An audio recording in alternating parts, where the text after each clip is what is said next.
ହଉଛି ବଡ ଦିନ ସମାପ୍ତ ହେଲା, ଗୋଟେ ପ୍ରଶ୍ନ ଚିହ୍ନ ସହିତ। ସମସ୍ତଙ୍କୁ କହିବା ପାଇଁ ଚାहे ଆପଣଙ୍କ ପାଇଁ ବଡ ଦିନ ହୁଏତ ସମାପ୍ତ ହେଇଛି, କିନ୍ତୁ ଆମର ଦେଶବାସୀଙ୍କ ପାଇଁ ଅନେକ ସେମାନେ ଜାଣି ବି ନାହାନ୍ତି ଯୀଶୁଙ୍କର ଜନ୍ମର ଉଦ୍ଦେଶ୍ୟ କଣ, ଯୀଶୁ କାହିଁକି ଜଗତକୁ ଆସିଲେ। ଆପଣଙ୍କର ମୋର ପର୍ବ ସମାପ୍ତ ହେଇଛି, ଆମେ କେକ୍ ତ ଦେଇଛୁ ଅନ୍ୟମାନଙ୍କୁ, ଏବେ ଖ୍ରାଇଷ୍ଟକୁ ମଧ୍ୟ ଦେବାର ଅଛି। ଆମର ଲୋକମାନଙ୍କୁ କହିବା ଅଛି ଖ୍ରୀଷ୍ଟ ତୁମ ପାଇଁ ମଧ୍ୟ ଜନ୍ମଗ୍ରହଣ କରିଛନ୍ତି। ଆମେ ବର୍ଷ ସାରା ଲୋକମାନଙ୍କୁ କହିବା ପାଇଁ ଚେଷ୍ଟା କରିବା ଯେ ଯୀଶୁ କିଏ, ଆମର ଲକ୍ଷ୍ୟ ହେବା ଦରକାର ପ୍ରତିଦିନ। କାରଣ ଏବେ ମଧ୍ୟ ପ୍ରିୟ ଭାଇ ଭଉଣୀ ମାନେ ଆମ ଦେଶରେ ଅନେକ ଶିକ୍ଷିତ ଲୋକ ଅଛନ୍ତି, ଜ୍ଞାନୀ ଗୁଣୀ ମାନେ ଅଛନ୍ତି, ତେଣୁ ଜାଣନ୍ତି ନାହିଁ, ଜାଣନ୍ତି ନାହିଁ ସେମାନେ ଯୀଶୁ କିଏ, କାହିଁକି ଆମେ କହିନାଉ ସେମାନଙ୍କୁ।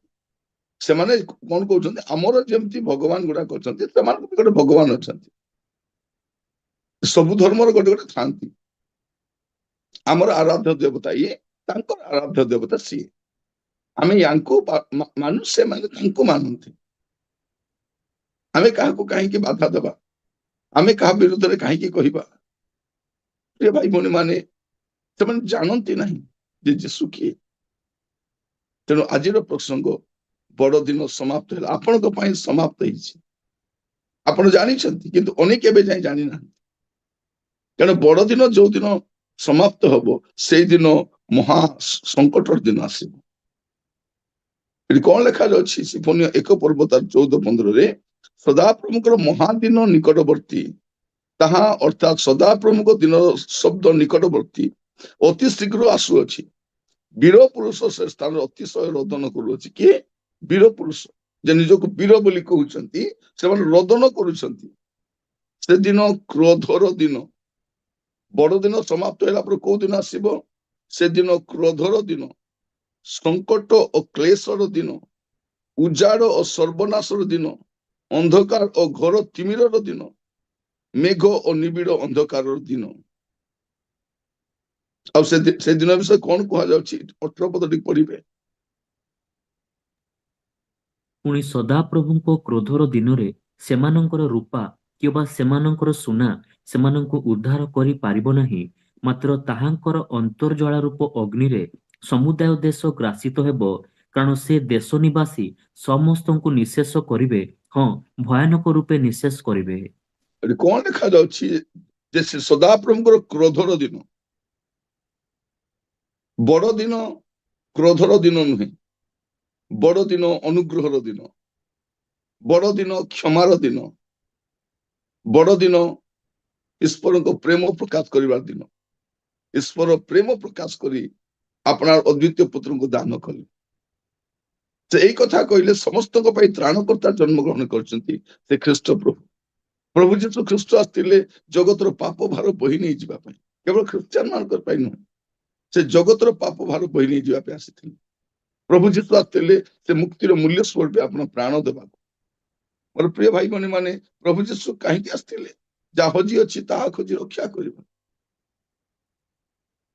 ପ୍ରଭୁ ଯୀଶୁ କ୍ରୁଶରେ ବଳିକୃତ ହେବା ପାଇଁ ଆସିଥିଲେ। ଯେତେବେଳେ ସେଇ ଦିନ ସମାପ୍ତ ହବ, ଦିନେ ସା ସମାପ୍ତ ହବ, ଆଉ ଆପଣ ଆଉ ମୁଁ ଆମେ ଜୀବନ ସାରା ଅନନ୍ତ କାଳ ଯାଏ ବଡ ଦିନ ପାଳନ କରୁଥିବୁ, ଲୋକମାନେ ବିରୋଧ କରୁଥିବେ। ପ୍ରିୟମାନେ, ବିରୋଧୀ ମାନେ ବି ଦିନେ ଜାଣିବେ, ଆଉ ଏ ବଡ ଦିନ ପାଳନ କରିବା ଲୋକମାନେ ବି ଜାଣିବେ, ଉପର ଠାଉରିଆ ବଡ ଦିନ ଯୋଉମାନେ ପାଳନ କରୁଛନ୍ତି। ପ୍ରିୟ ଭାଇ ଭଉଣୀ ମାନେ,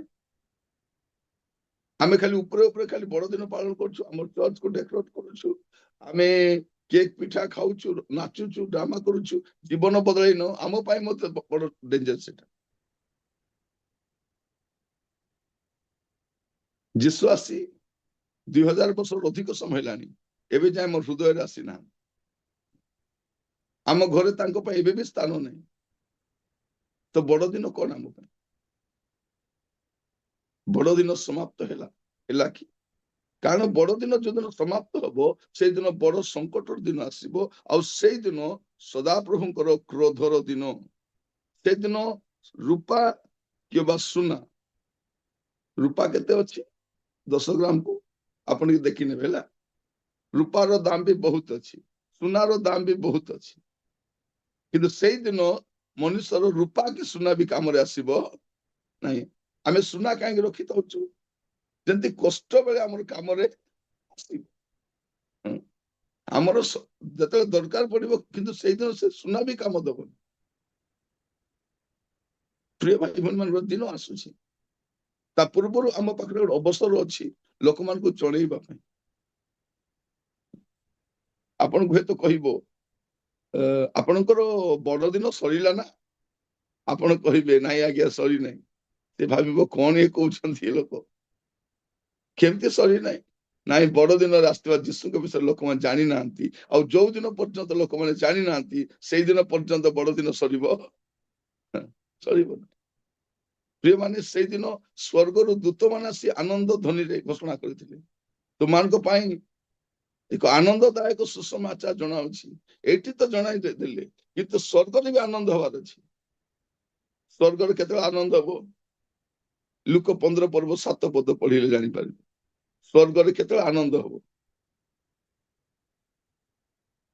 ଲୁକ 15:7 ମୁଁ ତୁମ୍ଭମାନଙ୍କୁ କହୁଅଛି ସେହି ପ୍ରକାରେ ଯେଉଁମାନଙ୍କର ମନ ପରିବର୍ତ୍ତନ କରିବାର ପ୍ରୟୋଜନ ନାହିଁ ଏପରି ଅନେଶତ ଧାର୍ମିକ ଲୋକମାନଙ୍କ ଅପେକ୍ଷା ଯେ ମନ ପରିବର୍ତ୍ତନ କରେ ଏପରି ଜଣେ ପାପୀର ନିମନ୍ତେ ସ୍ୱର୍ଗରେ ଅଧିକ ଆନନ୍ଦ ହେବ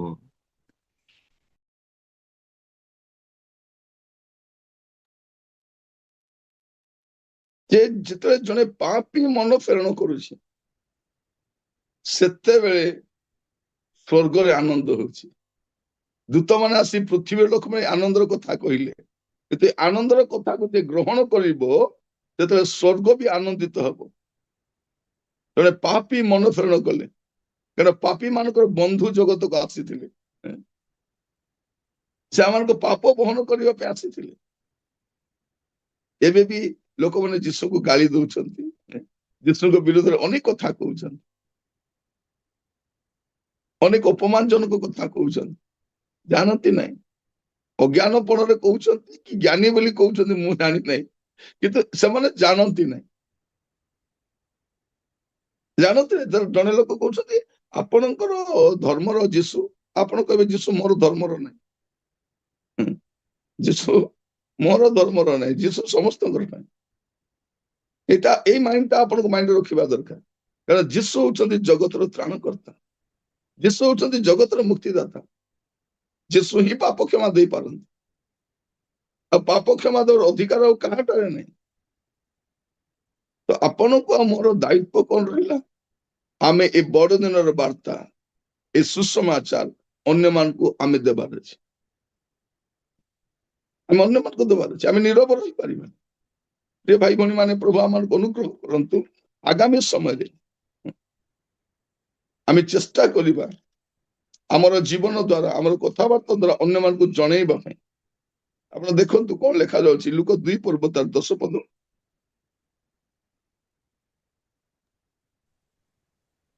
ସେଥିରେ ଦୂତ ସେମାନଙ୍କୁ କହିଲେ ଭୟ କର ନାହିଁ ଦେଖ ମୁଁ ସମସ୍ତ ଲୋକଙ୍କର ଅତ୍ୟନ୍ତ ଆନନ୍ଦଜନକ ସୁସମାଚାର ତୁମ୍ଭମାନଙ୍କୁ ଜଣାଉଅଛି ସମସ୍ତ ଲୋକଙ୍କ ପାଇଁ ଆନନ୍ଦଜନକ ହେଲେ ଆପଣଙ୍କ ପାଇଁ ଆନନ୍ଦଜନକ ନାହିଁ ଆଜି ଅନେକ ଲୋକ ଆନନ୍ଦରେ ନାହାନ୍ତି ଆନନ୍ଦ କଣ ଜାଣି ନାହାନ୍ତି ପ୍ରିୟ ଭାଇ କେମିତି ଜାଣିବେ ଯେତେବେଳେ ଯାଏ ଯୀଶୁଙ୍କୁ ଜଣେ ଗ୍ରହଣ କରିନାହାନ୍ତି ସେ ଶାନ୍ତି କଣ ଜାଣିନାହାନ୍ତି ଆନନ୍ଦ କଣ ଜାଣିନାହାନ୍ତି ସେ ଖାଲି ଜାଗତିକ ଶାନ୍ତି ଆନନ୍ଦ ପଥରେ ଯାଉଛନ୍ତି ଯେତେବେଳେ ଏଇ କଥା ସ୍ୱର୍ଗଦୂତ କାହାକୁ କହିଲେ ଏ ମେଷ ପାଳକ ମାନଙ୍କୁ କହିଲେ ଯେ ତୁମାନଙ୍କ ପାଇଁ ଆନନ୍ଦଜନକ ସୁସମାଚାର ଏମାନେ କଣ କଲେ ଯାଇକି ଦେଖିଲେ ରହିଯାଇ ନାହାନ୍ତି ଓହୋ ଆନନ୍ଦଜନକ ସେମିତି ନାହିଁ ସେମାନେ କଣ କଲେ ଆପଣ ଦେଖନ୍ତୁ ଆପଣ 11 ପଦରୁ ପଢି ପଢି ଯାଆନ୍ତୁ 17 ପଦ ପର୍ଯ୍ୟନ୍ତ କାରଣ ଆଜି ଦାଉଦଙ୍କ ନଗରରେ ତୁମ୍ଭମାନଙ୍କ ନିମନ୍ତେ ତ୍ରାଣକର୍ତ୍ତା ଜନ୍ମଗ୍ରହଣ କରିଅଛନ୍ତି ସେ ଖ୍ରୀଷ୍ଟ ପ୍ରଭୁ ଆଉ ତୁମ୍ଭମାନଙ୍କ ନିମନ୍ତେ ଏହା ଚିହ୍ନ ସ୍ୱରୂପ ହେବ ତୁମ୍ଭେମାନେ ଜଣେ ଶିଶୁଙ୍କୁ ଲୁଗାରେ ଗୁଡା ହୋଇ ଗୁହାଳ କୁଣ୍ଡରେ ଶୋଇଥିବାର ଦେଖିବ ପୁଣି ଅକସ୍ମାତ୍ ସେହି ଦୂତଙ୍କ ସାଙ୍ଗରେ ସ୍ୱର୍ଗୀୟ ବାହିନୀର ଗୋଟିଏ ବୃହତ୍ ଦଳ ଉପସ୍ଥିତ ହୋଇ ଈଶ୍ୱରଙ୍କ ସ୍ତବ ଗାନ କରୁ କରୁ କହିଲେ, ଊର୍ଦ୍ଧ୍ୱଲୋକରେ ଈଶ୍ୱରଙ୍କ ମହିମା, ପୁଣି ପୃଥିବୀରେ ତାହାଙ୍କ ସନ୍ତୋଷ ପାତ୍ର, ମନୁଷ୍ୟମାନଙ୍କ ମଧ୍ୟରେ ଶାନ୍ତି। ଦୂତମାନେ ସେମାନଙ୍କଠାରୁ ସ୍ୱର୍ଗକୁ ପ୍ରସ୍ଥାନ କଲା ଉତ୍ତାରେ ମେଷପାଳକମାନେ ପରସ୍ପର କହିବାକୁ ଲାଗିଲେ, ଆସ, ଆମ୍ଭେମାନେ ବେଥଲିମ ପର୍ଯ୍ୟନ୍ତ ଯାଇ ପ୍ରଭୁ ଆମମାନଙ୍କୁ ଏହି ଯେଉଁ ଘଟଣା ଜଣାଇଲେ ତାହା ଦେଖିବା। ଏଥିରେ ସେମାନେ ଶୀଘ୍ର ଯାଇ ଅନ୍ୱେଷଣ କରି ମରିୟମ ଓ ଯୋସେଫଙ୍କୁ ପୁଣି ଗୁହାଳ କୁଣ୍ଡରେ ଶିଶୁଙ୍କୁ ଶୋଇଥିବା ଦେଖିଲେ। ସେମାନେ ଏହା ଦେଖି ସେହି ଶିଶୁଙ୍କ ସମ୍ବନ୍ଧରେ ସେମାନଙ୍କୁ ଯେଉଁ କଥା କୁହାଯାଇଥିଲା ତାହା ପ୍ରକାଶ କଲେ। କଣ କଲେ ତାପରେ କଣ ଲେଖା ଅଛି ତା ତଳପଦ? ପୁଣି ଯେତେ ଲୋକ ମେଷପାଳକ ମାନଙ୍କଠାରୁ ସେହି ସବୁ କଥା ଶୁଣିଲେ ସେମାନେ ସମସ୍ତେ ସେଥିରେ ଚମତ୍କୃତ ହେଲେ। ହଁ, ଏମାନେ କଣ କଲେ? ଶୁଣିଲେ ଆଉ ରହିନାହାନ୍ତି, ଏମାନେ ଗଲେ, ଏ ବଡ ଦିନର ବାର୍ତ୍ତା ନେଇକରି ଗଲେ। କେଉଁମାନେ ଗଲେ? ମେଷପାଳକ ମାନେ ଗଲେ। ଯୀଶୁଙ୍କର ଜନ୍ମର କଥା ଜାଣିବା ବିଷୟରେ ଆମେ ଦେଖୁଛୁ ପଣ୍ଡିତ ମାନେ ମଧ୍ୟ ଆସୁଛନ୍ତି। ପ୍ରିୟ ଭାଇ ଭଉଣୀ ମାନେ, ଏଇଟା ଏ ପ୍ରକାର ଏକ ବାର୍ତ୍ତା ଯେ ଆମେ ଅନ୍ୟକୁ କହିପାରିବ। ସମସ୍ତଙ୍କୁ ମୁଁ କହିବା ପାଇଁ ଚାହେଁ, ବର୍ଷ ସାରା ଆପଣ ଚେଷ୍ଟା କରନ୍ତୁ ଅନ୍ୟମାନଙ୍କୁ ଜଣେଇବା ପାଇଁ, ଯୀଶୁଙ୍କ ବିଷୟରେ କହିବା ପାଇଁ। ଆମେ ଯେତେବେଳେ ଯୀଶୁଙ୍କ ବିଷୟରେ କହୁଛୁ, ଆମେ ଧର୍ମ ପ୍ରଚାର କରୁନାହୁଁ, ଆମେ ତ୍ରାଣକର୍ତ୍ତାଙ୍କୁ ପ୍ରଚାର କରୁଛୁ। ଆମେ ଯେତେବେଳେ ଜଣକୁ କହୁଛୁ ଯୀଶୁଙ୍କ ବିଷୟରେ, ଆମେ ତାର ଉଦ୍ଧାରର କାରଣ ହଉଛୁ। ଆମେ ଯେତେବେଳେ କୌଣସି ଭଲ ବିଷୟ ଜାଣୁଛୁ, ଅନ୍ୟମାନଙ୍କୁ ଜଣାଉଛୁ ନା ନାଇଁ? ଆମେ ଜଣାଉଛୁ ଭଉଣୀ ମାନେ, ଆମେ ଜଣାଉଛୁ ନା ଜଣାଉଛୁ ଅନ୍ୟମାନଙ୍କୁ। ଆମେ କୌଣସି ଭଲ ବିଷୟ ଜାଣୁଛୁ, ଆମେ ଅନ୍ୟମାନଙ୍କୁ ସେ ବିଷୟରେ କହୁଛୁ। ସେଇ ଦୋକାନରେ ଭଲ ଶାଢୀ ଆସିଛି ଆଉ ଡିସକାଉଣ୍ଟ ରେ ମିଳୁଛି, କହୁଛୁ ନା ନାହିଁ? କହୁଛୁ। ଆପଣଙ୍କ ସହରର ଯେତେବେଳେ ଗୋଟେ ବିରିୟାନୀ ସେଣ୍ଟର ଖୋଲୁଛି, ଆମେ କହୁଛୁ ସେଠି ଗୋଟେ ସେଇ ମେନ ରୋଡ ଉପରେ ଗୋଟେ ବିରିୟାନୀ ସେଣ୍ଟର ନୂଆରେ ଖୋଲିଛି, ବହୁତ ବଢିଆ ଅଛି, ଆମେ କହୁଛୁ। ଆମେ କହୁଛୁ ସେଇଠି ଖାସି ମାଂସ ଭଲ ମିଳେ, ସେଇଟା ଆମେ କହୁଛୁ। ଯଦି କୌଣସି ଭଲ ଡକ୍ଟର ଅଛି, ଆମେ କହୁଛୁ ସେଠି ଗୋଟେ ଭଲ ଡକ୍ଟର ଅଛନ୍ତି, ସେ ବହୁତ ସୁନ୍ଦର। ଆମେ ତ ସବୁ ଭଲ ବିଷୟ କହୁଛୁ, ଏଇ ଭଲ ବିଷୟ କେମିତି କହିପାରିବାନି? ଆମେ କହିନାହୁଁ, ତେଣୁ ଲୋକମାନେ ପରିବର୍ତ୍ତନ ହେଇନାହାନ୍ତି। ଆମେ କହିବା, ସେ ଲୋକ ବିବେଚନା କରିବ, ଚିନ୍ତା କରିବ। ସେ ସମସ୍ତେ ଆମର କଥା ଶୁଣିକି ବିରିୟାନୀ ସେଣ୍ଟରକୁ ଯିବେ ବୋଲି ମାନେ ନାହିଁ। ସମସ୍ତେ ଆମର କଥା ଶୁଣିକି ଲୁଗା ଦୋକାନକୁ ଯିବେ ବୋଲି ମାନେ ନାହିଁ। ସମସ୍ତେ ଖାସି ମାଂସ ଦୋକାନକୁ ଯିବେ ବୋଲି ଗ୍ୟାରେଣ୍ଟି ନାହିଁ। କିନ୍ତୁ ଆମର କାମ ହଉଛି କହିବାଟା। ଆମ ପାଖରେ ଭଲ ବିଷୟ ଅଛି, ଆମେ କହିବା। ଭଲ ଡକ୍ଟର, ଆମର କାମ ହଉଛି ଜଣେଇବା। ଥରେ ଜଣେ ଲୋକ ଅନେକ ଡକ୍ଟରଙ୍କୁ ଦେଖାଇଛନ୍ତି ଦୀର୍ଘ ବର୍ଷ ଧରିକରି। ଗୋଟେ 8-10 ବର୍ଷ ଖାଲି ମେଡିସିନ ଖାଇଛନ୍ତି। ସେ ବିଶାଖାପଟନମ ଯାଇଛନ୍ତି, ମେଡିସିନ ଖାଇଛନ୍ତି, ମେଞ୍ଚେ ମେଞ୍ଚେ ମେଡିସିନ ଖାଇଛନ୍ତି। ଆଉ ଗୋଟେ ତାଙ୍କର ଫାଇଲ ହେଇଯାଇଛି, ସେ ପ୍ରେସକ୍ରିପସନ ଫାଇଲଟା। ସେ ଫାଇଲ ଧରିକି ସେ କଣ କଲେ? ନାଇଁ, ମୁଁ ଆଉ ମେଡିସିନ ଖାଇଲେ ଲାଭ ନାହିଁ, ଯାଇ ଅପରେସନ କରିବି ବୋଲି ସେ କଟକ ଆସିଥିଲେ। ସେ ଆମ ଘରକୁ ଆସିଲେ, କହିଲେ ମୁଁ ଅପରେସନ ପାଇଁ ଆସିଛି। ମୁଁ ଚାଲ ଯିବା ଡକ୍ଟର ପାଖକୁ ଯିବା, ମୁଁ ଟିକେ ଟାଇମ ନେବି, ସେ କେବେ ଅପରେସନ କରିବେ। ଗଲା ବେଳକୁ ସେ ଡକ୍ଟର କହିଲେ, ମୁଁ ଏବେ ଅପରେସନ କରିପାରିବି ନାହିଁ ତମର, ମୁଁ ଆସନ୍ତା ସପ୍ତାହ କରିବି। କହିଲେ, ଆଜ୍ଞା ମୁଁ ଛୁଟି ନେଇକି ଆସିଛି। ସେ ପୋଲିସ ଅଛନ୍ତି। ସେ କହିଲେ, ଆଜ୍ଞା ମୁଁ ଛୁଟି ନେଇକି ଆସିଛି, ଆଉ ଆପଣ ଟିକେ ମୋର କରିଦିଅନ୍ତୁ। ସେ କହିଲେ, ଏବେ ହେବ ନାହିଁ। ତାପରେ ସେ ନିରାଶ ହେଇଗଲେ। ତାପରେ ମୁଁ କହିଲି, ଠିକ ଅଛି, ଅପରେସନ ପାଇଁ ତ ଆସିଛ, ଏଠି ଗୋଟେ ଡକ୍ଟର ଅଛନ୍ତି, ଦେଖେଇ ଦିଅ। ଆମର କଲେଜ ଛକରେ ଗୋଟେ ଭଲ ଡକ୍ଟର ଥାନ୍ତି। ମୁଁ କହିଲି, ଚାଲ ତାଙ୍କ ପାଖକୁ ଯିବା। କାରଣ ମୁଁ ଥରେ ଯାଇଥିଲି ତାଙ୍କ ପାଖକୁ, ତାଙ୍କର ବ୍ୟବହାର ମତେ ଭଲ ଲାଗିଲା, ତାଙ୍କ ଟ୍ରିଟମେଣ୍ଟ ମତେ ଭଲ ଲାଗିଲା, ତାଙ୍କ କଥାବାର୍ତ୍ତା ମତେ ଭଲ ଲାଗିଲା। ଆଉ ସେ ବହୁତ ସେ ରୋଗ ପର୍ଯ୍ୟନ୍ତ ଗୋଟେ ଗୋଟେ ପେସେଣ୍ଟକୁ ଅଧଘଣ୍ଟା ଲେଖା ବସଉଛନ୍ତି, ବସେଇକି ପୁରା ତାର ଟିକି ନିକି ବୁଝି ଲେଖି ଲେଖି ଲେଖି ତାପରେ ଔଷଧ ଲେଖୁଛନ୍ତି। ମତେ ଭଲ ଲାଗିଥିଲା। ତ ମୁଁ କହିଲି, ଚାଲ ସେଇ ଡକ୍ଟର ପାଖକୁ ଯିବା। ହଉ ଯିବା। ତାପରେ ମୁଁ ତାଙ୍କୁ କହିଲି, ସାର୍ ମୋର ଜଣେ ଭାଇ ଆସିଛନ୍ତି, ଆଉ ତାଙ୍କୁ ଟିକେ ଆପଣ ଦେଖନ୍ତୁ। ସେ କହିଲେ, ଠିକ ଅଛି, କୋଉଠୁ ଆସିଛନ୍ତି? କୋରାପୁଟରୁ ଆସିଛନ୍ତି। ତାପରେ ମୁଁ ତାଙ୍କ ପାଖକୁ ନେଲି, ସେ ତାଙ୍କୁ ଦେଖିଲେ, ଫାଇଲ ଗୁଡାକ ସବୁ ଦେଖିଲେ, ପୁରା ମୋଟା ଫାଇଲ ଗୁଡା ହେଇଯାଇଛି, ସବୁ ଦେଖିଲେ। ତାପରେ ସେଠୁ ଗୋଟେ 30-40ଟା କାଢିକି କହିଲେ, ଏଇଟା ଜେରକ୍ସ କରିକି ମତେ ଦେଇଦିଅ। ସେ ମେଡିକାଲ ଷ୍ଟୋର ବାଲାକୁ କହିଲାରୁ ସେ ସେଟାକୁ କଣ କଲା, ଜେରକ୍ସ କରି ରଖିଲା। ଆମେ ପଳେଇ ଆସିଲୁ। ସେ କହିଲା ଆପଣ କାଲିକି ଆସନ୍ତୁ। ଆସିଲା ପରେ ରାତିରେ ସେ ଡକ୍ଟର କଣ କରୁଛନ୍ତି, ତାଙ୍କ ଯେତେ ଡକ୍ଟର ଫ୍ରେଣ୍ଡସ୍ ମାନେ ଅଛନ୍ତି, ବିଦେଶରେ ଅଛନ୍ତି, ଦେଶରେ ଅଛନ୍ତି, ସେମାନଙ୍କ ସହିତ ସେ ଭିଡିଓ କନଫରେନ୍ସରେ କଥା ହେଇଛନ୍ତି ଯେ ଏମିତି ଗୋଟେ ପେସେଣ୍ଟ ମୋ ପାଖରେ ଆସିଛି, ଏତେ ଏତେ ଔଷଧ ସେ ଖାଇଛନ୍ତି, ଏତେ ପ୍ରକାର ଔଷଧ ଖାଇଛନ୍ତି, କିନ୍ତୁ ମତେ ଡାଉଟ ଲାଗୁଛି ୟାଙ୍କୁ ସେ ରୋଗ ନାହିଁ। ଆମେ ଗଲା ପରେ ସକାଳେ କହିଲେ ଆପଣମାନେ ତ ଏତେ ଟ୍ରିଟମେଣ୍ଟ କରି ସାରିଛନ୍ତି, ମୋର ଗୋଟେ ପରାମର୍ଶ, ଛୋଟିଆ ଗୋଟେ ଟେଷ୍ଟ କରିବେ କି? ଗୋଟେ 3,000 ଟଙ୍କା ଲାଗିବ। ଇଏ ତ 3 ଲକ୍ଷ ଖର୍ଚ୍ଚ କରିବାକୁ ଆସିଛି, 3,000 କଣ ହବ? ସେ କହିଲେ ହଁ କରିବି। କଲା ପରେ ସନ୍ଧ୍ୟାରେ ରିପୋର୍ଟ ନେଇକି ତାଙ୍କ ପାଖକୁ ଗଲୁ। ସେ ଗୋଟେ କଥା କହିଲେ, ତୁମକୁ ଯୋଉଥିପାଇଁ ତୁମେ ଅପରେସନ କରିବାକୁ ଆସିଛ, ସେ ରୋଗ ତୁମକୁ ହେଇନାହିଁ, ତୁମକୁ କିଛି ହେଇନାହିଁ, ତୁମକୁ କିଛି ହେଇନାହିଁ। ତୁମେ 10 ବର୍ଷ ଖାଲି ରଙ୍ଗ ମେଡିସିନ ଖାଇଛ, ତମକୁ ରଙ୍ଗ ପ୍ରେସକ୍ରାଇବ କରାଯାଇଛି, ତୁମେ ସେ ମେଡିସିନ ଖାଇବା ଦ୍ୱାରା ଏମିତି ହେଇଛି। ମୁଁ ତମକୁ କିଛି ଦିନର ଔଷଧ ଦଉଛି, ସେ ଯୋଉ ଖାଇଛ ସେଇଥିପାଇଁ ଦଉଛି ଏଇଟା, ଆଉ ତୁମେ ଅପରେସନ କରିବା ଦରକାର ନାହିଁ, ଏ ରୋଗ ତୁମକୁ ନାହିଁ।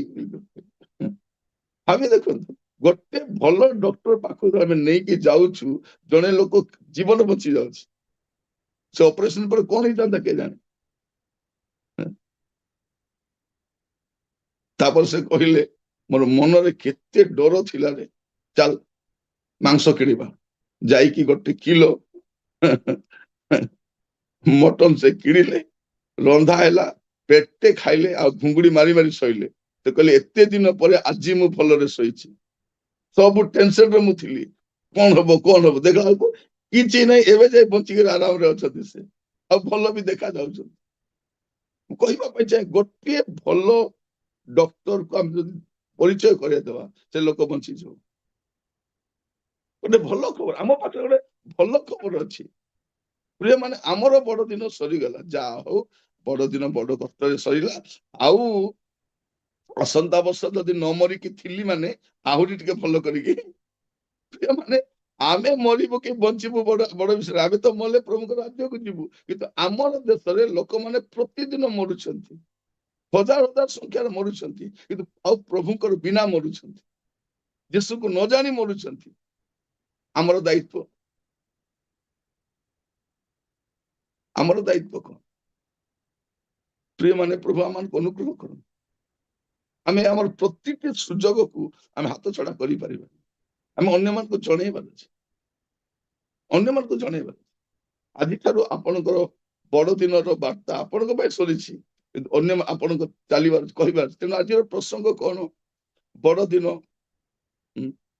ସମାପ୍ତ ହେଲା, ଗୋଟେ ପ୍ରଶ୍ନ ଚିହ୍ନ, ସେ ପ୍ରଶ୍ନ ଚିହ୍ନ ସାନଟା ନାହିଁ, ବଡଟା ଲେଖିଥିବେ, ଆଉ ରେଡ କଲର ଲେଖିଥିବେ, କିନ୍ତୁ ଆପଣ ଜାଣିପାରିବେ ବଡ ଦିନ ସମାପ୍ତ ହେଇନି, କାରଣ ୟା ପରେ ବଡ ସଙ୍କଟ ଦିନ ଆସିବ। ଜଗତବାସୀଙ୍କ ପାଇଁ ବହୁତ ଟେନସନ ସେଟା, ସେଦିନ ଚିତ୍କାର କରିବେ। ଏବେ ଲୋକମାନେ ଯୀଶୁଙ୍କୁ ଉପେକ୍ଷା କରୁଛନ୍ତି, ସେଦିନ ଲୁଚିବା ପାଇଁ ଚେଷ୍ଟା କରିବେ, ଲୁଚି ପାରିବେନି। ଆଜି ସାମ୍ନାକୁ ଆସିକି ଯୀଶୁଙ୍କୁ କଣ କରୁଛନ୍ତି? ବିରୋଧ କରୁଛନ୍ତି। ଆଜି ସାମ୍ନାକୁ ଆସିକି ଯୀଶୁଙ୍କ ବିରୁଦ୍ଧରେ କହୁଛନ୍ତି, ଯୀଶୁ ଏମିତି, ଯୀଶୁ ସେମିତି, ଅନେକ କଥା କହୁଛନ୍ତି ଯୀଶୁଙ୍କ ବିରୁଦ୍ଧରେ, ସମସ୍ତଙ୍କୁ ବାଧୁଛି, କିନ୍ତୁ ଅଜ୍ଞାନପଣରେ କହୁଛନ୍ତି, ଜାଣିନାହାନ୍ତି ସେମାନେ ଯୀଶୁ। ଯୋଉଦିନ ଯୀଶୁ ପ୍ରକାଶିତ ହେବେ, ସେଇଦିନ କେହି ତାଙ୍କ ସାମ୍ନାରେ ଠିଆ ହେଇପାରିବେନି। ଆପଣ ମସ୍ତ ଖୋଲନ୍ତୁ ପ୍ରକାଶିତ ବାକ୍ୟ ତାର 6 ପର୍ବ, 12 ପଦରୁ ଆପଣ 17 ପଦରେ ପଢନ୍ତୁ। ପ୍ରକାଶିତ ବାକ୍ୟ 6 ପର୍ବ 12ରୁ 17। ମେଷ ଶାବକ ଷଷ୍ଠ ମୁଦ୍ରା ଭାଙ୍ଗିବା ସମୟରେ ମୁଁ ଦେଖିଲି ମହାଭୂମିକମ୍ପ ହେଲା। ସୂର୍ଯ୍ୟ ଲୋମ ନିର୍ମିତ କମ୍ବଳ ପରି କୃଷ୍ଣବର୍ଣ୍ଣ ଓ ଚନ୍ଦ୍ର ସମ୍ପୂର୍ଣ୍ଣ ରକ୍ତବର୍ଣ୍ଣ ହେଲା। ପ୍ରବଳ ବାୟୁର ଆଘାତରେ ଡିମିରି ବୃକ୍ଷରୁ ଯେପରି ଅପକ୍ୱ ଫଳ ସବୁ ପତିତ ହୁଏ, ସେହିପରି ଆକାଶର ନକ୍ଷତ୍ର ସବୁ ପୃଥିବୀରେ ପତିତ ହେଲେ। ଆକାଶମଣ୍ଡଳ ଚର୍ମ ପୁସ୍ତକ ଗୁଡ଼ା ହେଲା ପରି ଗୁଡ଼ା ହୋଇ ଦୂରୀଭୂତ ହେଲା। ପୁଣି ପର୍ବତ ଓ ଦ୍ୱୀପ ସମସ୍ତ ସ୍ଥାନାନ୍ତରିତ ହେଲେ।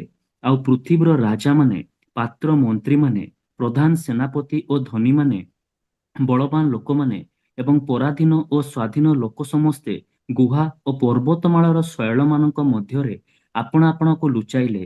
ପୁଣି ସେମାନେ ପର୍ବତ ଓ ଶୈଳମାନଙ୍କୁ କହିଲେ, ଆମ୍ଭମାନଙ୍କ ଉପରେ ପଡ଼ି ସିଂହାସନ ପ୍ରବିଷ୍ଟ ବ୍ୟକ୍ତିଙ୍କ ଛାମୁରୁ ଓ ମେଷ ଶାବକଙ୍କ କ୍ରୋଧରୁ ଆମମାନଙ୍କୁ ଲୁଚାଇ ରଖ, କାରଣ ସେମାନଙ୍କ କ୍ରୋଧର ମହାଦିନ ଉପସ୍ଥିତ ହୋଇଅଛି, ଆଉ କିଏ ଠିଆ ହୋଇପାରେ? ଯୋଉ ଦିନ ସେ କ୍ରୋଧର ଦିନ, କୋଉ ଦିନ? କ୍ରୋଧର ମହାଦିନ। ଏବେ ବଡ ଦିନ ଚାଲିଛି, ଆଗକୁ କଣ ଅଛି? କ୍ରୋଧର ମହାଦିନ, ଆଉ କିଏ ଠିଆ ହେଇପାରେ? ଆଜି କଣ ହଉଛି? ଫେସବୁକ୍ ଖୋଲି ଦେଇକି, ୟୁଟ୍ୟୁବ ଖୋଲିକି ବାଇଟ୍ସ ଦେଇ ଲୋକ ବସିଛନ୍ତି। ଆଜି ମୁହଁ ଦେଖାଉଛନ୍ତି, ବଡ ବଡ କଥା ହଉଛନ୍ତି। ପ୍ରିୟ ଭାଇ ଭଉଣୀ ମାନେ, କିନ୍ତୁ ସେଇ ଦିନ ଯୋଉ ଯୀଶୁଙ୍କ ବିରୁଦ୍ଧରେ ମାନେ କହୁଛନ୍ତି, ତାଙ୍କ ସାମ୍ନାରେ ଠିଆ ହେଇପାରିବେନି ନା ରାଜା, ନା ପ୍ରଜା, ନା ସମ୍ଭ୍ରାନ୍ତ ଲୋକ। କାହିଁକି ସେଟା ଅଛି? ତାଙ୍କର କ୍ରୋଧର ଦିନ ଲେଖା ଅଛି, ମେଷ ଶାବକଙ୍କ କ୍ରୋଧରୁ ଆମମାନଙ୍କୁ ଲୁଚାଇ ରଖ। ଆଜି ମେଷ ଶାବକ କ୍ରୋଧ ଆମେ ଦେଖୁନ। ମେଷ ଶାବକ ଜଗତର ପାପ ଭାର ବହି ନେଇଯିବା ପାଇଁ ଆସିଥିଲେ। ଆମର ବଦଳ ସେ ନିଜେ ଦୁଃଖ ଉଠେଇବାକୁ ଆସିଥିଲେ, ସ୍ୱର୍ଗ ପରିତ୍ୟାଗ କରି ଏ ପୃଥିବୀ ପୃଷ୍ଠକୁ ଆସିଥିଲେ ପ୍ରାଣକର୍ତ୍ତା ଭାବରେ। କିନ୍ତୁ ଏଇ ମେଷ ଶାବକ ଯେବେ ବିଚାର କରିବାକୁ ଆରମ୍ଭ କରିବେ, କେହି ଲୁଚି ପାରିବ ନାହିଁ, କେହି ସାମ୍ନାରେ ଠିଆ ହେଇପାରିବ ନାହିଁ। ସେ ହଉଛି ବଡ ସଂକଟର ଦିନ। ପ୍ରିୟ ଭାଇ ଭଉଣୀ ମାନେ, ଚେଷ୍ଟା କରିବା ମାନେ ଅନ୍ୟମାନଙ୍କୁ କହିବା ପାଇଁ, ଅନ୍ୟମାନଙ୍କୁ ବୁଝେଇବା ପାଇଁ, ଅନ୍ୟମାନଙ୍କୁ ଜଣେଇବା ପାଇଁ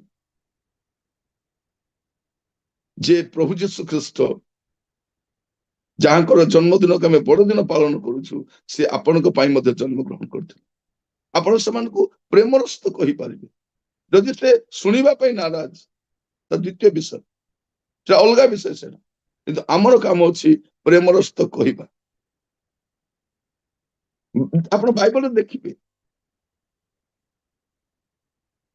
ପ୍ରିୟ ଭାଇ ଭଉଣୀ ମାନେ, ଆପଣ ବାଇବଲରେ ଦେଖିବେ ଯେ ପ୍ରଭୁ ଯୀଶୁ ଖ୍ରୀଷ୍ଟ ଯୋଉମାନଙ୍କୁ ରକ୍ଷା କରୁଛନ୍ତି, ଯୋଉମାନେ ତାଙ୍କ ଦ୍ୱାରା ଉଦ୍ଧାର ପାଉଛନ୍ତି, ସେମାନଙ୍କୁ ରହିଯିବା ପାଇଁ କହୁନାହାନ୍ତି, ଯିବା ପାଇଁ କହୁଛନ୍ତି।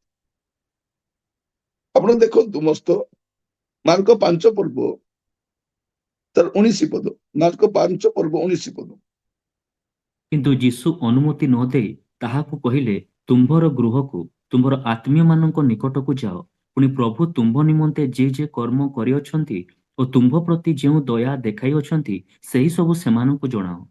20 ପଦ। ତହିଁରେ ସେ ଚାଲିଯାଇ ଯୀଶୁ ତାହା ନିମନ୍ତେ ଯେ ଯେ କର୍ମ କରିଥିଲେ, ସେହି ସବୁ ଦେକାପୋଲିରେ ଘୋଷଣା କରିବାକୁ ଲାଗିଲା। ସେଥିରେ ସମସ୍ତେ ଚମତ୍କୃତ ହେଲେ। କଣ ଲେଖା ଦେଖନ୍ତୁ, ତହିଁରେ ସେ ଚାଲିଯାଇ ଯୀଶୁ ତାହା ନିମନ୍ତେ ଯେ ଯେ କର୍ମ କରିଥିଲେ, ସେ ସବୁ ଦେକାପୋଲିରେ ଘୋଷଣା କରିବାକୁ ଲାଗିଲେ। ସେଥିରେ ସମସ୍ତେ ଚମତ୍କୃତ ହେଲେ। କାରଣ ଏଇ ସମ୍ବାଦ ଯିଏ ବି ଶୁଣିବ, ସେ ଚମତ୍କୃତ ହବ। ଆରେ ଏମିତି ବି ଗୋଟେ ଅଛି କି? ପ୍ରିୟ ଭାଇ ଭଉଣୀ ମାନେ, ଆମର ଲୋକମାନଙ୍କୁ ଖାଲି କୁହାଯାଉଛି ଏଇଠି ଯାଅ, ସେଇଠି ଯାଅ, ସେଇଠି ଯାଅ, କିନ୍ତୁ ସେମାନଙ୍କୁ କୁହାଯାଉନି ଯୀଶୁଙ୍କ ପାଖକୁ ଯାଅ ବୋଲି। ପାପ କ୍ଷମା ପାଇଁ ଯୀଶୁଙ୍କ ପାଖକୁ ଯାଅ ନାଇଁ। ପ୍ରିୟ ଭାଇ ଭଉଣୀ ମାନେ, ଆମର ଦେଶର ଲୋକମାନେ ସତ୍ୟ ପରମେଶ୍ୱରକୁ ଜାଣନ୍ତି ନାହିଁ। ମାନେ ଏତେ ଅଜ୍ଞାନତାରେ ବାସ କରୁଛନ୍ତି, ମାନେ ଆପଣ ବସିଲେ ଭାବିବେ ଯଦି କାନ୍ଦି ପକେଇବେ। ଆମ ଦେଶରେ ଏମିତି ଦେବଦେବୀ ମାନେ ଅଛନ୍ତି, ଯାହା କହିବା ପାଇଁ ବି ଲଜ୍ଜାଜନକ। ଲୋକମାନେ ସେମାନଙ୍କୁ ବି ପ୍ରଭୁ ବୋଲି ମାନୁଛନ୍ତି।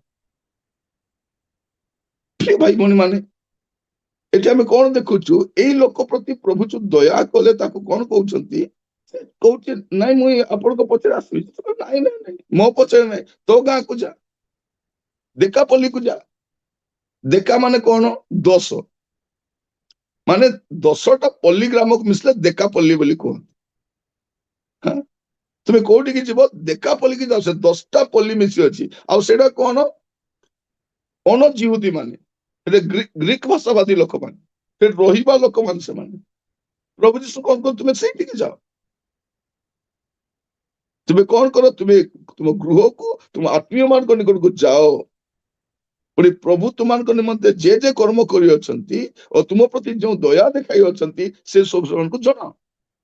ପ୍ରିୟ ଭାଇ ଭଉଣୀ ମାନେ, ପ୍ରଭୁ ଯୀଶୁଙ୍କୁ ଗ୍ରହଣ କଲା ପରେ ଆପଣଙ୍କ ଜୀବନରେ ଯାହା ଘଟିଛି ସେଇଟା କହିବାର ଅଛି ନା, ସେ କହିବାର ଅଛି।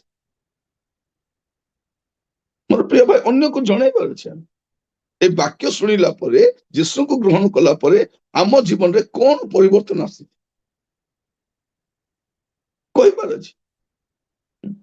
ମୋର ପ୍ରିୟ ଭାଇ ଭଉଣୀ ମାନେ ମଝିରେ ଜଣକୁ ଦେଖା ହେଇଥିଲା ବୟସ୍କ ଲୋକଙ୍କୁ, ଆଉ ଜଣେ କହୁଥିଲେ ଆଜ୍ଞା ୟାଙ୍କ ବିଷୟରେ ଡକ୍ଟର କହିଥିଲେ ଆଜ୍ଞା ଏ 6 ମାସରେ ମରିଯିବ ବୋଲିକି, କିନ୍ତୁ 6 ବର୍ଷ ହେଲା ବଞ୍ଚିଛନ୍ତି। ଆଙ୍କୁ ଯୋଉ ଅବସ୍ଥାରେ ଅଣାଗଲା ଆମ ଚର୍ଚ୍ଚରେ ଆମେ ସମସ୍ତେ ପ୍ରାର୍ଥନା କଲୁ, ଆଉ ପ୍ରାର୍ଥନା କଲା ପରେ ପ୍ରଭୁ ତାଙ୍କୁ ଦୟା କଲେ, ଆମର କ୍ରନ୍ଦନ ବିକଳ କ୍ରନ୍ଦନ ଶୁଣିଲେ ପ୍ରଭୁ ଦୟା କଲେ, ସୁସ୍ଥରେ ଅଛନ୍ତି। ଆମେ ସାକ୍ଷ୍ୟ ନଦୀ କେମିତି ରହିପାରିବା? ଆମମାନଙ୍କ ଜୀବନର ସାକ୍ଷ୍ୟ ତ କହିପାରିବା ନା, ଆମେ ଅନ୍ୟମାନଙ୍କର କହି ନ ପାରିଲେ ଆମର କଥା କହିପାରିବା। ପ୍ରଭୁ କହୁଛି ତୁମେ ଯାଇକିରି କୁହ। ପ୍ରିୟ ଭାଇ ଭଉଣୀ ମାନେ, ବଡ ଦିନ ସମାପ୍ତ ହେଇନାହିଁ, ଆମକୁ କହିବାର ଅଛି ଅନ୍ୟମାନଙ୍କୁ, ଖାଲି ବର୍ଷର ଏଇ ଦିନ ନୁହଁ। ଆପଣ ଦେଖିବେ ଖ୍ରୀଷ୍ଟିଆନ ମାନଙ୍କୁ କେବଳ ଏଇ ସମୟରେ କମ୍ବଳ ଦିଅନ୍ତି, ଏଇ ସମୟରେ ଶାଢୀ ଦିଅନ୍ତି, ଏଇ ସମୟରେ ଖାଇବାକୁ ଦିଅନ୍ତି, ବର୍ଷ ସାରା ଚୁପ ହେଇ ବସିଥାନ୍ତି, ଆଉ କିଛି ନାହିଁ, କିଛି ନାହିଁ। ମାନେ ଦାଣ୍ଡରେ ଭିକାରୀ ଆସିଲେ ମତେ ଗୋଡେଇ ଦିଅନ୍ତି, ଯା ଯା ଯା ଯା ଯା, ସକାଳୁ ସକାଳୁ ପଳେଇ ଆସୁଛୁ। ମଝିରେ ମୁଁ ଜଣକୁ ଘରକୁ ଯାଇଥିଲି, ସେଠିକାର ଯେ ମା ଜଣକୁ କହିଲେ, ମୁଁ କହିଲି ବାହାରେ କାହିଁକି ବସିଛ? ଥଣ୍ଡାରେ ବସିଛନ୍ତି ସେ, ଆରେ ବାହାର ରୁମରେ ବସିଛନ୍ତି। ମୁଁ କହିଲି ଥଣ୍ଡାରେ କାହିଁକି ବସିଛନ୍ତି, ଭିତରକୁ ଯାଉନା? ସେ କହିଲେ ନାଇଁ ନାଇଁ, ଭିକାରୀ ମାନେ ଆସିବେ, ମୁଁ ଶୁଣି ନ ପାରିଲି ସେମାନେ ଖାଲି ହାତରେ ପଳେଇବେ ନା, ମତେ ଭଲ ଲାଗିବନି, ତ ମୁଁ ଏଇଠି ବସିଛି, ସେମାନେ ଆସିଲେ ସେମାନଙ୍କୁ କିଛି ମୁଁ ଦେବି ବୋଲି ଆଗରୁ ପ୍ରିପେୟାର ହେଇକି ବସିଛନ୍ତି। ମୋ ମା ମତେ ଶିଖାଇଛି, ଦାଣ୍ଡରୁ ଆସିଲେ କୌଣସି ଭିକାରୀ ସେମିତି ଖାଲିରେ ଯିବାର ନାହିଁ। ସେଥିପାଇଁ ତାଙ୍କର ମା ପଳେଇଲେଣି କେବେରୁ, ଏବେ ଇଏ ପୁରା ବୟସ୍କ ହେଇଗଲେଣି, ତାଙ୍କର ମାର ସେଇ କଥା ସେ ମନେ ରଖିଛନ୍ତି। କହିବା ପାଇଁ ଚାହେଁ, ଆମେ ଚେଷ୍ଟା କରିବା ଅନ୍ୟକୁ ଜଣେଇବା ପାଇଁ ପ୍ରଭୁ ଆମ ପ୍ରତି କଣ କରିଛନ୍ତି। ମୋର ପ୍ରିୟ ଭାଇ ଭଉଣୀ ମାନେ, ପ୍ରଭୁ ଅନୁଗ୍ରହ କରନ୍ତୁ। ଆଉ ଯଦି ଆପଣ ଦେଖିବେ ଲୁକ ତାର 19 ପର୍ବ 30 ପଦ, ଲୁକ 19:30, ତୁମ୍ଭମାନଙ୍କ ସମ୍ମୁଖସ୍ଥ ସେହି ଗ୍ରାମକୁ ଯାଅ, ସେଥିରେ ପ୍ରବେଶ କରିବା ସମୟରେ ଯାହା ଉପରେ କେହି କେବେ ବସିନାହିଁ ଏପରି ଗୋଟିଏ ଗଧ ଛୁଆକୁ ବନ୍ଧା ହୋଇଥିବା ଦେଖିବ, ତାହାକୁ ଫିଟାଇ ଘେନି ଆସ। କଣ କରିବ? ଆପଣଙ୍କର ଗ୍ରାମକୁ ଯିବ, ସେଇ ଗ୍ରାମକୁ ଯିବ, ନିକଟସ୍ଥ ଗ୍ରାମକୁ ଯିବେ, ସମ୍ମୁଖସ୍ଥ ଗ୍ରାମକୁ ଯିବେ, ଏଠି ଅନେକ ଗଧ ଗୁଡାକ ବନ୍ଧା ହେଇଛନ୍ତି, ସେ ଗଧକୁ ଫିଟାଇବାର ଅଛି। କଣ ପାଇଁ? ତାଙ୍କୁ ମଧ୍ୟ ପ୍ରଭୁ ଆବଶ୍ୟକ କରନ୍ତି। ଅନେକ ଲୋକ ବନ୍ଧନରେ ଅଛନ୍ତି, ସେ ବନ୍ଧା ଯାଇଥିବା ଗଧକୁ ଫିଟେଇକି ଆଣିବାର ଅଛି। ପଚାରିବେ କଣ ପାଇଁ? ନାଇଁ ଯୀଶୁଙ୍କୁ ଦରକାର, ଇଏ ବି ଯୀଶୁଙ୍କୁ ଦରକାର, ଏଇ ଲୋକ ବି ଯୀଶୁଙ୍କୁ ଦରକାର, ସମସ୍ତେ ପରିତ୍ରାଣ ପାଇବା ଦରକାର। ପ୍ରଭୁ ଆମମାନଙ୍କୁ ଅନୁଗ୍ରହ କରନ୍ତୁ, ଯେପରି ଆମେ ଅନ୍ୟମାନଙ୍କୁ ଜଣେଇ ପାରିବୁ। ଯାଅ, ଇଭେନ୍ ସେ ଗଧ ଛୁଆ ମଧ୍ୟ ପ୍ରଭୁଙ୍କୁ ଦରକାର। ଆଜି ଅନେକ ଲୋକ ବନ୍ଧନରେ ଅଛନ୍ତି, ସେମାନେ ମୁକ୍ତ ହେବାର ଆବଶ୍ୟକ ଅଛି ନା? ଆମେ ପ୍ରାର୍ଥନା ସହିତ ଅନ୍ୟମାନଙ୍କୁ ପ୍ରତିଦିନ ଆଟଲିଷ୍ଟ ମୁଁ ଜଣକୁ କହିବି, ପ୍ରଭୁଙ୍କ ବିଷୟରେ ଜଣେଇବି, ମୋର ଜୀବନ ସାକ୍ଷ୍ୟ ମୁଁ ଦେବି, ମୁଁ କେମିତି ପରିସ୍ଥିତିରେ ପ୍ରଭୁ ମୋର ଯତ୍ନ ନେଇଛନ୍ତି। ଆପଣ ଦେଖନ୍ତୁ, ଆପଣ ଚତୁଃପାର୍ଶ୍ୱରେ ଅନେକ ଲୋକ ସେମାନେ ଭାବୁଛନ୍ତି କଣ ପଇସା କାମରେ ଆସିବ, ପଇସା କେତେ ଦିନ ଥିବ, କେତେ ଦିନ ଥିବ। ଥରେ ମୁଁ ଗୋଟେ ଜାଗାକୁ ଯାଇଥିଲି, ଜଣେ ଲୋକ ସେଇଠି ଭଡାରେ ରହୁଥିଲେ, ଗୋଟେ ଆପାର୍ଟମେଣ୍ଟରେ ଭଡାରେ ରହୁଥିଲେ। ମୁଁ ସେଠି ଅଛନ୍ତି ବୋଲି ପୁଣି ଗଲି, ସେ କହିଲେ ନାଇଁ ତ ସେଇଠି ରହୁନାହାନ୍ତି, କିଛି ମାସ ହେଲା ସେ ଆପାର୍ଟମେଣ୍ଟରେ ରହୁନାହାନ୍ତି। ସେ କୋଉଠି ଅଛନ୍ତି? ସେ ବସ୍ତି ଆଡେ ଗୋଟେ ଘର ଅଛି, ରହୁଛନ୍ତି। ଆପାର୍ଟମେଣ୍ଟରୁ ବାହାରି କରି ଗୋଟେ ଛୋଟ ଘରେ ରହୁଛନ୍ତି, କାରଣ ସେଇ ସମୟରେ ତାଙ୍କର ବହୁତ ପଇସା ଥିଲା, ତ 40,000 ଦେଇକି ଗୋଟେ ଆପାର୍ଟମେଣ୍ଟରେ ରହୁଥିଲେ, କିନ୍ତୁ ଏବେ ତାଙ୍କୁ 4,000 ଦେବାଟା ମଧ୍ୟ କଷ୍ଟ। ଆର୍ଥିକ ସ୍ଥିତି ସବୁବେଳେ ସମାନ ରହିବ ନାହିଁ, ସ୍ୱାସ୍ଥ୍ୟ ଅବସ୍ଥା ସବୁବେଳେ ସମାନ ରହିବ ନାହିଁ, ଆମର ଯୋଉ ଉର୍ବର ମସ୍ତିଷ୍କ ସେଇଟା ବି ସବୁବେଳେ ଥିବ ନାହିଁ। ଟାଇମ ଆସିବ ଆମେ ଅନ୍ୟମାନଙ୍କୁ ଚିହ୍ନି ବି ପାରିବା ନାହିଁ। ଆଜି ଆମେ ଯୋଉ ସ୍ପଷ୍ଟରେ କଥା ହଉଛୁ, ଟାଇମ ଆସିବ ଆମେ ଖନେଇ ଖନେଇ କଥା ହବୁ, ତା ପୂର୍ବରୁ ଆମେ କହିଦେଇଥିବା, ଆମେ ଅନ୍ୟକୁ ଜଣେଇଥିବା। ମୋର ପ୍ରିୟ ଭାଇ ଭଉଣୀ ମାନେ, ମୁଁ ଥରେ ମୋ ମିସେସ୍ ତାଙ୍କର ବଡ ବାପାଙ୍କୁ ଦେଖା କରିବାକୁ ଯାଇଛୁ, ଗଲା ପରେ ସେ ଆମକୁ ବସେଇକି ଏତେ ବାକ୍ୟ କହୁଛନ୍ତି, ଏତେ ଗୀତ ଗାଉଛନ୍ତି, ଲମ୍ବା ପ୍ରାର୍ଥନା କରୁଛନ୍ତି, ଆଉ ସବୁ ଟିକିନିକି ପ୍ରାର୍ଥନା କରୁଛନ୍ତି। ଏବେ ସେ କିଛି ଦିନ ତଳେ ଚାଲିଗଲେ, ତାଙ୍କୁ 105 ବର୍ଷ କଣ ହେଇଥିଲା। ସେ ଏବେ କିଛି ଦିନ ହେଲା ସେ ଚାଲିଗଲେ। ବସେଇକରି ଗୀତ ଗାଉଛନ୍ତି, ସେ ଗୀତ ବି ପ୍ରଭୁଙ୍କର ଗୀତ ଗାଉଛନ୍ତି, ବାକ୍ୟ ପାଟିରେ ମୁଖସ୍ଥ ଅଛି ସେଇଟା କହୁଛନ୍ତି, ପ୍ରାର୍ଥନା କରୁଛନ୍ତି। ତାଙ୍କ ପାଇଁ ପ୍ରାର୍ଥନା କଲେ, ମୋ ପାଇଁ ପ୍ରାର୍ଥନା କରୁଛନ୍ତି, ମୋ ପାଇଁ ପ୍ରାର୍ଥନା କଲେ, 2 ଜଣ ପାଇଁ ପ୍ରାର୍ଥନା କରୁଛନ୍ତି। ଆମେ ବାହାରିକି ପୁରା କହିଲୁ ଏତେ ଲମ୍ବା ସମୟ ସେ ନେଇଗଲେ, କିନ୍ତୁ ସେ କୁଆଡେ ଯାଇପାରୁନାହାନ୍ତି।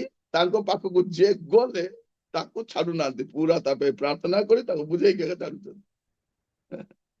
ଆମର ବି କାମ ହବାର ଅଛି। ମୁଁ ସବୁବେଳେ କୁହେ, ଗସିପ ଦ ଗସ୍ପେଲ। କଣ ଗସିପ ଦ ଗସ୍ପେଲ? ଆମେ ଯୋଉ ଗପସପ କରୁଛୁ, ଏ କଥାବାର୍ତ୍ତା ହଉଛି, ଆମେ କଣ କରିବା ତାକୁ ଗସ୍ପେଲକୁ ନେଇ ଆସିବା। ମୋର ପ୍ରିୟ ଭାଇ ଭଉଣୀ ମାନେ, ପ୍ରଭୁ ଆମମାନଙ୍କୁ ଅନୁଗ୍ରହ କରନ୍ତୁ, ପ୍ରଭୁ ଆମମାନଙ୍କୁ ସାହାଯ୍ୟ କରନ୍ତୁ ଯିବା ପାଇଁ। ଆପଣ ଦେଖିବେ ମାଥ୍ୟୁ ତାର 22 ପର୍ବ 9 ପଦ, ମାଥ୍ୟୁ 22 ପର୍ବ 9 ପଦ। ଏଣୁ ତୁମ୍ଭେମାନେ ରାଜଦାଣ୍ଡ ଗୁଡ଼ିକର ଛକେ ଛକେ ଯାଇ ଯେତେ ଲୋକଙ୍କର ଦେଖା ପାଅ, ସେମାନଙ୍କୁ ବିବାହ ଉତ୍ସବକୁ ନିମନ୍ତ୍ରଣ କର। କଣ କରିବା ଅଛି? ଆମେ ମେଷ ଶାବକଙ୍କର ବିବାହ ଭୋଜ, ଆମେ ମେଷ ଶାବକଙ୍କର ଜନ୍ମଦିନକୁ ପାଳନ କରିଛୁ, ମେଷ ଶାବକଙ୍କର ବିବାହ ଭୋଜ ମଧ୍ୟ ଅଛି। ତୁମେ କଣ କରିବ? ରାଜଦାଣ୍ଡକୁ ଯାଅ, NH ଆଡକୁ ଯାଅ, ଚାରିଆଡେ ଯାଅ। ପ୍ରିୟ ଭାଇ ଭଉଣୀ ମାନେ, ଏଇ ଡିସେମ୍ବର ମାସରେ ଯୋଉ ରକମର ଥଣ୍ଡାରେ ବୁଲିଛୁ ଆମେ, ଆମ ଘରେ ବି ଭଲ ଭଲ କମ୍ବଳ ଅଛି, ଭଲ ଖଟ ଅଛି।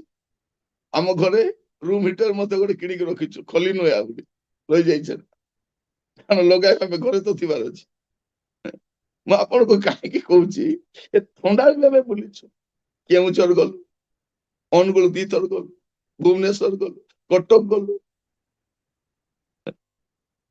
କାଲି 3ଟା ଜାଗାରେ ଯାଇଥିଲି, ଏବେ ଗୋଟେ ଜାଗାକୁ ଯିବି, ପୁଣି କାଲିକି ଯିବି। 26, 27, 28, 29, 30, 31, 1, 2, 3 ଏଭ୍ରି ଡେ। କାହିଁକି? କଣ ଖାଇବା ପାଇଁ ନାହିଁ ନା ଚଳିବା ପାଇଁ କଷ୍ଟ ହଉଛି? ନାଇଁ, ଲୋକମାନେ ବିନଷ୍ଟ ହେବା ପୂର୍ବରୁ ଆମର କାମ ହଉଛି ଲୋକ ପାଖକୁ ଯିବା। ଆମର ନିଜ କାମ ଅପେକ୍ଷା ଏଇଟା ଆମର ବଡ କାମ। ସେଦିନ ଯୀଶୁ ଶିଷ୍ୟମାନଙ୍କୁ କହୁଛନ୍ତି, ସେମାନେ ଖାଦ୍ୟ ଆଣି କହୁଛନ୍ତି, ଗୁରୁ ଆପଣଙ୍କ ପାଇଁ ଖାଦ୍ୟ ନେଇ ଆସିଲି। ଯୀଶୁ କହିଲେ, ମୋର ଖାଦ୍ୟ ଖାଇ ସାରିଲିଣି, ମୋର ପିତାଙ୍କର କାର୍ଯ୍ୟ ସମାପ୍ତ କରିବା ହଉଛି ମୋର ଖାଦ୍ୟ। ମୋର ପ୍ରିୟ ଭାଇ ଭଉଣୀ ମାନେ, ଆମେ ସେ ବିବାହ ଭୋଜକୁ ଡାକିବା। ଲୋକ କହିବେ, ଏ ତମର ପ୍ରଭୁଙ୍କର ତ ସେ ପର୍ବଟା ନାହିଁ, ସରି ନାହିଁ, ଜନ୍ମଦିନ ସରିଛି, ବିବାହ ଭୋଜ ଅଛି। ଆଉ ସେ ବିବାହ ଭୋଜକୁ ନିମନ୍ତ୍ରଣ କରିବାର ଅଛି। ସମସ୍ତେ ଯେପରି ଆସିବେ, ଯାଅ ତୁମେ ଯେତେ ଲୋକ ଦେଖାଇବ ଡାକି ଆଣ, ଜାଗା ଖାଲି ଅଛି ପରା, ସ୍ଥାନ ଅଛି, ଡାକିକି ଆଣିବାର ଅଛି। ଆମର କାମ ହଉଛି ସେଇଟା।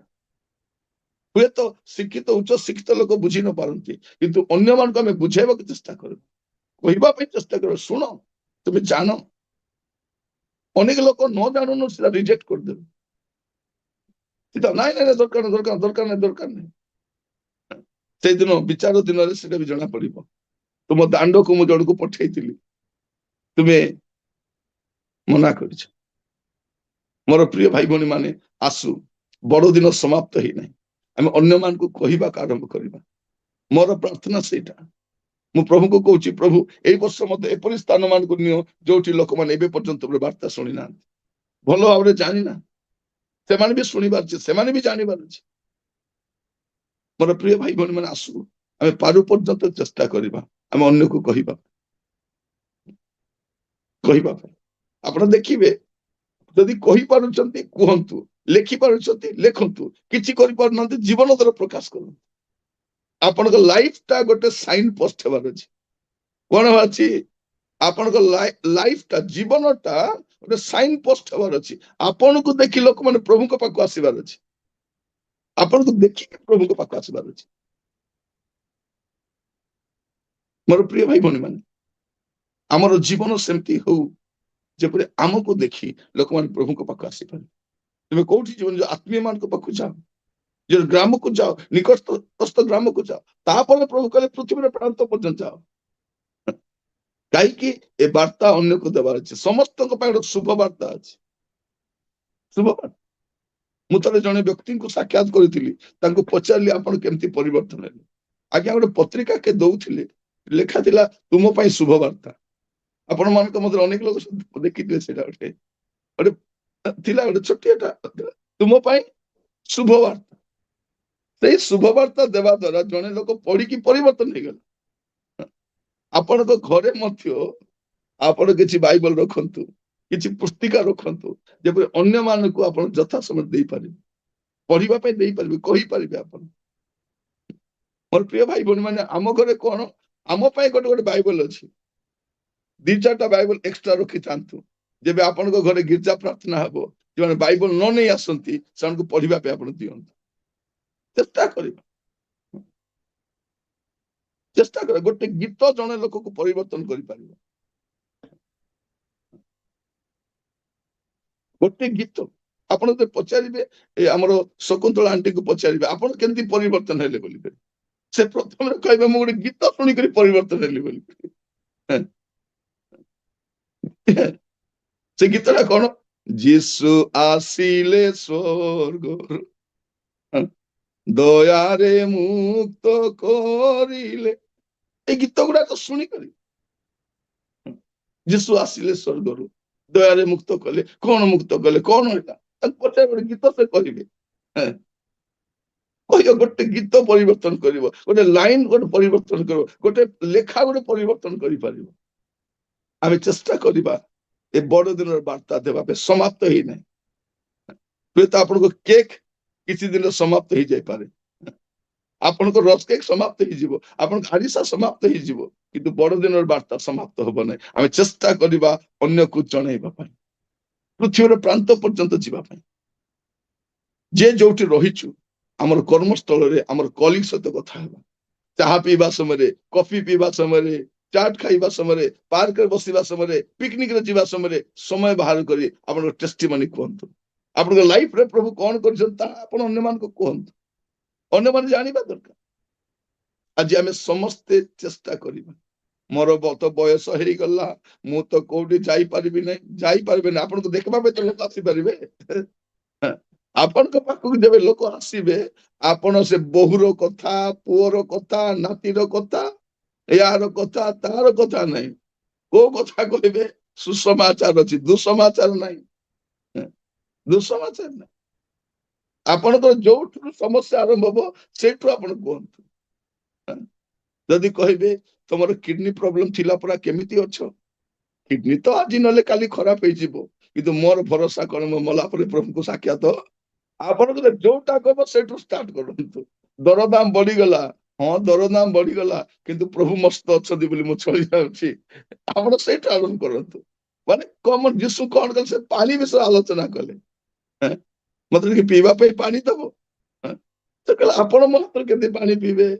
ତାପରେ ଯୀଶୁ କହିଲେ, ମୁଁ ଯୋଉ ଜଳ ଦେବି ତାହା ଯଦି ପାନ କରିବ ତେବେ କେବେ ଦୂଷିତ। ଆପଣ ସବୁ ବିଷୟରେ, ଯେତେବେଳେ ପଲିଟିକ୍ସ ବିଷୟରେ କଥା ହଉଛି, ରାଜନୀତି ବିଷୟରେ, ଆପଣ କହିପାରିବେ ହଁ ଜଣେ ରାଜା ଆସୁଛନ୍ତି, ସେ ଶାନ୍ତି ରାଜ୍ୟ ସ୍ଥାପନ କରିବେ।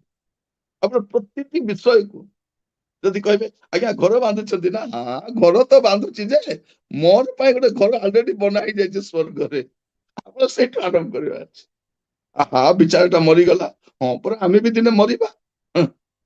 ପାଣି ଫଟକା ଭଳିଆ ଜୀବନ କେତେବେଳେ ଫାଟିଯିବ ଜଣା ନାହିଁ, କିନ୍ତୁ ମଲା ପରେ ମୁଁ ସ୍ୱର୍ଗକୁ ଯିବି ଏଟା ମୁଁ ଜାଣିଛି, ମୁଁ ଯୀଶୁଙ୍କୁ ଗ୍ରହଣ କରିଛି। ଆପଣ କମନ ଗ୍ରାଉଣ୍ଡ ରୁ କମନ ବିଷୟକୁ ନେଇ ଆଲୋଚନା କରନ୍ତୁ,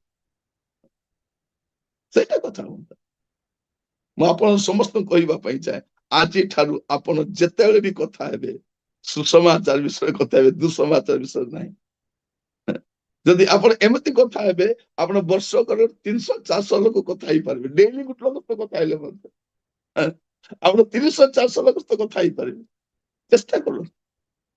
ମୋର ପ୍ରିୟ ଭାଇ ଭଉଣୀ ମାନେ, ଆପଣଙ୍କର ଗୋଟେ ସ୍ମାଇଲ କେତେ ଦୂର ଯିବ ତା ଠିକ ନାହିଁ।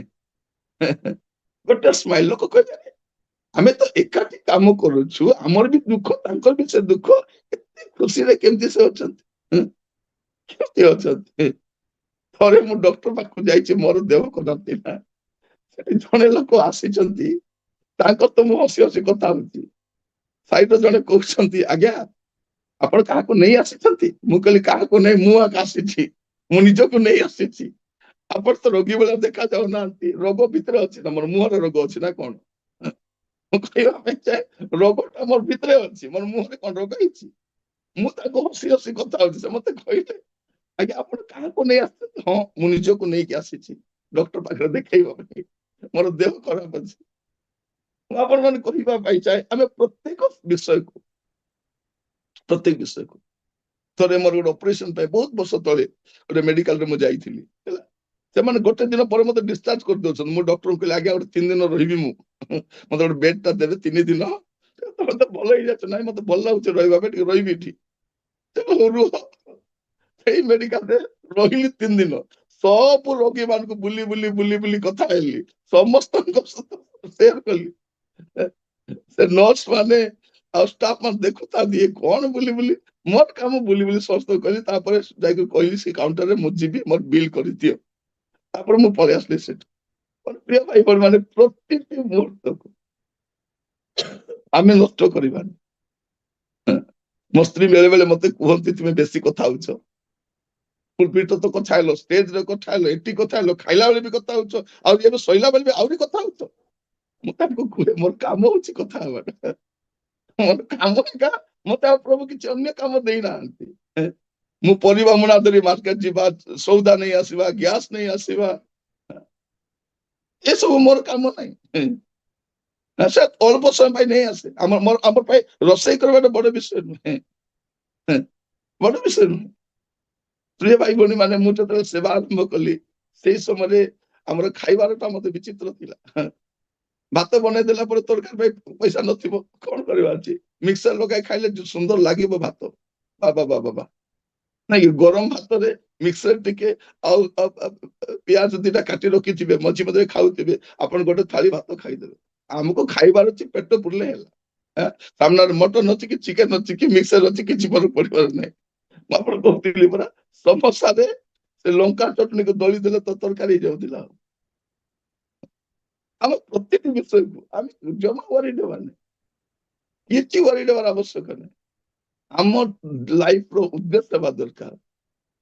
हमें गाउची ना, मेरे जीवन का मकसद तू है, मेरे जीने का कारण तू है, मैं जीऊं या मरू, ମୁଁ ବଞ୍ଚିବି ନା ମରିବି ତୁମ ପାଇଁ ପ୍ରଭୁ। ସାଧୁ ପାଉଲ କହୁଛନ୍ତି ମୋ ଜୀବନର ଜୀବନ ଧାରଣ ଖ୍ରୀଷ୍ଟ। କୋଉ ଖ୍ରୀଷ୍ଟ?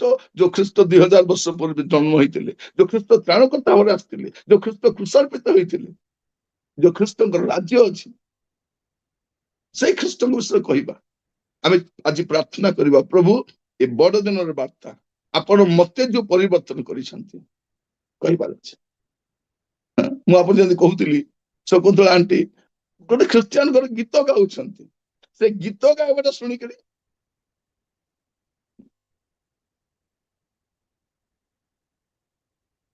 ଥରେ ମୁଁ ଗୋଟେ ଜାଗାରେ ବାଇବଲ ସ୍କୁଲରେ ପଢେଇବାକୁ ଯାଇଛି। ସେଠି ବାଇବଲ ସ୍କୁଲ ଯୋଉଦିନ ସରିଲା, ଗ୍ରାଜୁଏସନ ଡେରେ ଲୋକମାନେ ସାକ୍ଷ୍ୟ ଦଉଛନ୍ତି। ଜଣେ ଲୋକ ଠିଆ ହେଇ କଣ କହୁଛି, ମୁଁ ପୂଜାରୀ ଗୋଟେ ଥିଲି, ଆଉ ମୁଁ ଏବେ ପ୍ରଭୁଙ୍କ ସେବା। ମୁଁ କହିଲି ଆରେ ପ୍ରଭୁ, ଏଇଟା କିଏ ପୂଜାରୀ ଆସି ବସିଥିଲା ମତେ ଜଣା ନାହିଁ। ସେ ପୂଜାରୀ କେମିତି ପରିବର୍ତ୍ତନ ହେଲେ? ଦେବ ମାନଙ୍କର ଦେବଙ୍କର ଧନ୍ୟବାଦ କର, ଏଇଟା ତ ଶୁଣିଲେ ଏବେ ତ ମୁଁ ଦେବଙ୍କୁ ପୂଜା କରି ଆସିଛି, ଏ ଦେବ ମାନଙ୍କର ଦେବ କିଏ? ଗୋଟେ ଗୀତ, ସେତିକି ଆଉ କିଛି ଶୁଣି ନାହାନ୍ତି ସେ। କାରଣ ତାହାଙ୍କର ଦୟା ଅନନ୍ତ ଏଇଟା ଦେବ ମାନଙ୍କର ଦେବଙ୍କର ଧନ୍ୟବାଦ କର। ପଚାରିଲେ ଦେବ ମାନଙ୍କର ଦେବ କିଏ? ତାଙ୍କୁ ଜଣେ କହିଲେ ଯୀଶୁ। ସେ ଦିନରୁ ସେ ଆଉ କଣ କଲେ, ମନ୍ଦିରରେ ପୂଜା କରିବାକୁ ଯାଇନାହାନ୍ତି ସେ। ତାପରେ ଯୀଶୁଙ୍କୁ ଜାଣିବା ପାଇଁ କହିଲେ, ତାପରେ କହିଲେ ତୁମେ ତ ଯୀଶୁଙ୍କ ବିଷୟରେ ଜାଣିବା ପାଇଁ ଏବେ ତ ତମର ପିଲା ଛୁଆ ଅଛନ୍ତି, ବୟସ ହେଲାଣି, ତମେ ତ ବାଇବଲ କଲେଜ ବି ଯାଇପାରିବ ନାହିଁ। ସେଇ ସମୟରେ ତାଙ୍କ ପାଖରେ ଗୋଟେ ଟ୍ରେନିଂ ଚାଲିଥାଏ, ସେଇଠି ମୁଁ ଟ୍ରେନିଂ ଦେବାକୁ ଯାଇଥିଲି। ପୂଜାରୀଟା ଗୋଟେ ବସିଛନ୍ତି ପରିବର୍ତ୍ତନ ହେଇକି, ଗୋଟିଏ ଗୀତ, ଗୋଟିଏ ଲାଇନ, ଗୋଟିଏ କଥା ଲୋକଙ୍କୁ ପରିବର୍ତ୍ତନ କରିଦବ। ପ୍ରଭୁ ଆପଣ ମାନଙ୍କୁ ପ୍ରତ୍ୟେକ ଅନୁଗ୍ରହ କରନ୍ତୁ। ୟା ପରେ ଯେବେ ଫୋନରେ ବି କଥା ହେବେ, ଇଆଡୁ ସିଆଡୁ ଗପିବେନି। ପୁରା ଫୋନ ଗରମ ହବ, କାନ ପୁରା ଝାଇଁ ଝାଇଁ କରିବ, ସେ ପର୍ଯ୍ୟନ୍ତ ଗପିବେନି। କଣ କରିବା ଅଛି? ସୁସମାଚାର। ଆମ ପାଖରେ ଗୋଟେ ମେସେଜ ଅଛି ନା, ଆମେ ସେ ମେସେଜ ଅନ୍ୟକୁ ଦେବାର ଅଛି। ବଡ ଦିନ ସରି ନାହିଁ, ବଡ ଦିନ ସମାପ୍ତ ହେଇନାହିଁ। ଏଭ୍ରି ଡେ ଆପଣ କଣ କରିବେ? ଯାହାକୁ କହୁଛନ୍ତି ତାକୁ କହିବା ପୂର୍ବରୁ ମନେ ମନେ ଟିକେ ପ୍ରାର୍ଥନା କର, ପ୍ରଭୁ ସୁସମାଚାର ବାଇବେଲ ପଦ ପର୍ବ କହିବା ଦରକାର ନାହିଁ, ଆବଶ୍ୟକ ହେଲେ ଖୋଲିକି କହିବେ, କିନ୍ତୁ କଥାବାର୍ତ୍ତା ହଉଛନ୍ତି ଗସିପ ଦ ଗସ୍ପେଲ, ସୁସମାଚାରକୁ ଆପଣ କଥାବାର୍ତ୍ତା ଆଣନ୍ତୁ। ଆପଣଙ୍କ ଜୀବନରେ ପ୍ରଭୁ ଯାହା କରୁଛନ୍ତି ସେଇଟା କୁହନ୍ତୁ। ବାଇବେଲ ଏତେ ଦିନ ବର୍ଷ ବର୍ଷ ଧରି ଆପଣ ବସିଲେଣି, ଯଦି ଏବେ ପର୍ଯ୍ୟନ୍ତ ଖାଲି ବସୁଥିବେ କେବେ ଯିବେ ଆପଣ? ଆପଣ ଯଦି କୁଆଡେ ଯାଇପାରୁନାହାନ୍ତି, ପ୍ରାର୍ଥନା କରନ୍ତୁ, ପ୍ରଭୁ ମୋ ପାଖକୁ ଲୋକକୁ ପଠାନ୍ତୁ, ପଠାନ୍ତୁ। ମୋର ପ୍ରିୟ ଭାଇ ଭଉଣୀ ମାନେ, ପ୍ରଭୁ ଆମମାନଙ୍କୁ ଅନୁଗ୍ରହ କରନ୍ତୁ, ଆମେ ଅନ୍ୟକୁ କହିବା। ନ କହିଲେ କେମିତି ଜାଣିବେ? ନ କହିଲେ କେମିତି ବିଶ୍ୱାସ କରିବେ? ଆମେ କହିନାଉ, ତେଣୁ ଜାଣିନାହାନ୍ତି, ବିଶ୍ୱାସ କରିନାହାନ୍ତି। ଆସନ୍ତୁ ପ୍ରାର୍ଥନା କରିବା, ସମର୍ପିତ ହେବା। ପ୍ରଭୁ